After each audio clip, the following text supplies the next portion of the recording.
Hello, I'm Carl Piester, president and founder of the coaching group, and I just want to spend a couple of minutes with you today on a very important item. One of the biggest steps that my senior clients have to confront is the transition from doer to leader. Now, just a little background. They come into the company, they come out of grad school, they're doing great, they're well qualified, and they get recognition because they do. When you ask them to do something, they do it. It's done ahead of time. It's done well. Their checklist, they're checking it off. They may get into some strategy in mid-level leadership, but they're still doing. Yeah, Jane, she's amazing. She gets things done. She's a doer. And because she's a doer, then she comes under the radar as someone who's really going to be good at leading.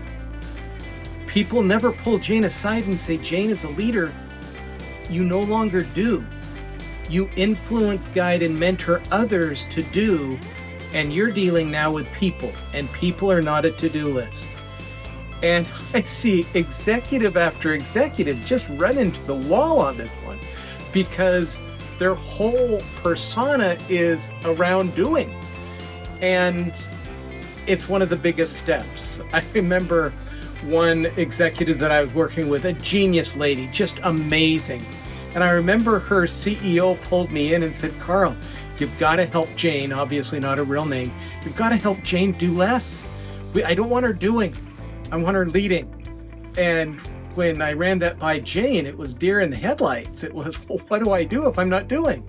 You have to have a different mindset. And there's marvelous work on mindset in many settings. But make sure you start seeing yourself as someone who influences people, who acknowledges reality, sets a vision.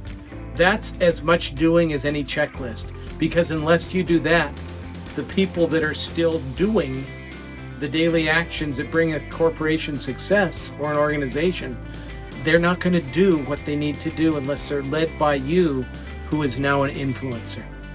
If you have any questions on this, just check the notes in the bio. It gives our contact information. We'll love to hear from you.